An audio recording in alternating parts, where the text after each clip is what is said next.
Salut à tous. Oula, beaucoup trop fort déjà. Salut à tous, soyez indulgents s'il vous plaît, surtout toi là-bas, je sens que t'as déjà envie de m'atomiser dans les commentaires. Soyez indulgents donc s'il vous plaît, c'est ma toute première vidéo YouTube où je me mets en scène. J'ai déjà fait d'autres vidéos, vous pourrez peut-être aller les voir sur ma chaîne, mais c'est la première fois où je me lance devant la caméra. Pourquoi ça? Bonne question, et bien parce que j'ai eu envie de mettre en place un petit concept qui me trotte dans la tête depuis un certain temps. En gros, l'idée de Sur un air de Disney, c'est de parvenir à décortiquer en seulement quelques minutes, pas plus pour pas que ce soit indigeste, quelques-uns des plus grands airs utilisés dans les différentes productions Disney. Alors c'est un concept sans prétention, je ne me prends pas pour Squeezie, je n'essaye pas d'être drôle, je fais ça à la cool, et puis de toute façon comme j'ai dépassé la moyenne d'âge de tous les youtubeurs, je ne cherche pas à concurrencer qui que ce soit. Voilà, j'ai juste envie de partager avec qui voudra des anecdotes sur cet univers visuel et musical qui me passionne. Alors voilà, j'espère juste que le résultat vous plaira. Mais assez parlé, on attaque tout de suite avec le premier morceau qui n'a pas été choisi au hasard, et vous allez très vite comprendre pourquoi.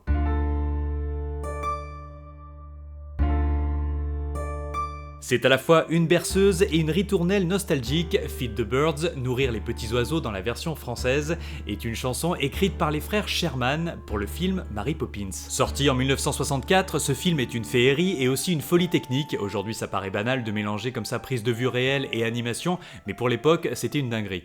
L'histoire en deux mots, pour ceux qui l'ignorent, c'est celle d'une nounou magique qui tombe littéralement du ciel pour venir s'occuper de la famille Banks, et pas seulement des enfants, puisque même les parents pourront bénéficier des leçons de vie de cette nounou hors du commun. Alors ce qu'il faut savoir, c'est que Walt Disney a mis presque 16 ans à convaincre l'auteur du livre dont le film s'inspire. Au départ, Pamela L. Travers, c'est son nom, refuse toute adaptation, et en particulier un dessin animé. Mais Disney ne lâche rien, ce film il le veut, et c'est en 1960 qu'il obtient enfin les droits, et qu'il décide d'en faire une comédie musicale de grande ampleur, et c'est aux frères Sherman qu'il confie non seulement la trame scénaristique, mais également la partition de tout le film. Our songwriters, Dick and Bob Sherman of the Walt Disney Studios. Une belle marque de confiance, puisqu'à l'époque les frères Sherman ne sont pas les légendes Disney que l'on connaît aujourd'hui. Ils viennent seulement de démarrer leur collaboration avec les studios Disney et ont seulement 2 longs métrages à leur actif. Autant vous dire que la pression est forte, mais comme ils sont géniaux, ça se passe pas mal. I blew it. Les Boys, comme les surnomme affectueusement Walt Disney, composent rapidement plusieurs chansons.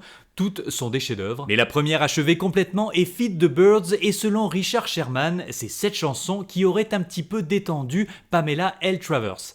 Un petit peu. Contrastant avec les autres morceaux plus énergiques du film, le thème de Feed the Birds est plus sérieux, plus solennel, et surtout il chapeaute tout le film. On l'entend dès le début, ce sont les premières notes de l'ouverture, puis la chanson est interprétée plus tard par Eliane Thibault en VF et bien sûr par Julie Andrews en VO.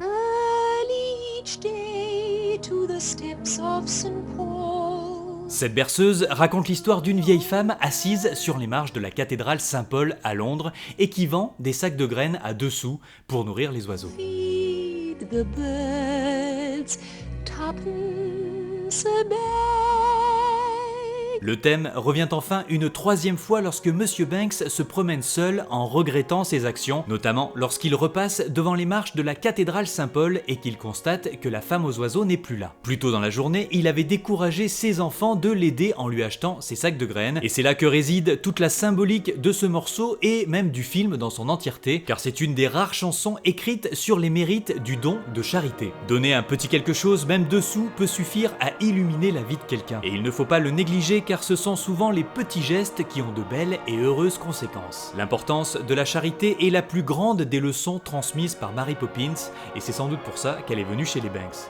Cette chanson, de par sa mélodie et ce qu'elle représente, est tout de suite devenue la préférée de Walt Disney. Tous les vendredis soirs, juste avant le week-end, Walt Disney faisait venir dans son bureau les frères Sherman et leur demandait de jouer le morceau qu'il écoutait d'un air nostalgique en regardant par la fenêtre. Il faut bien se rendre compte qu'à l'époque, Walt Disney est impliqué dans de nombreux projets, tous plus incroyables les uns que les autres. Que ce soit au cinéma bien sûr, mais aussi à la télévision et bien sûr avec les parcs à thème. De plus, Walt Disney s'implique dans des œuvres philanthropiques puisqu'il vient de créer la Carl Art School, une université pour former de nouveaux animateurs. Bref, Walt Disney pouvait être fier du travail accompli puisqu'il avait passé toute sa carrière à essayer de rendre les gens heureux. Et c'est sans doute à cela qu'il pensait en écoutant Feed the Birds, puisque cette chanson résumait parfaitement la raison pour laquelle il avait créé son entreprise. Donner un peu de soi pour essayer de rendre les gens heureux.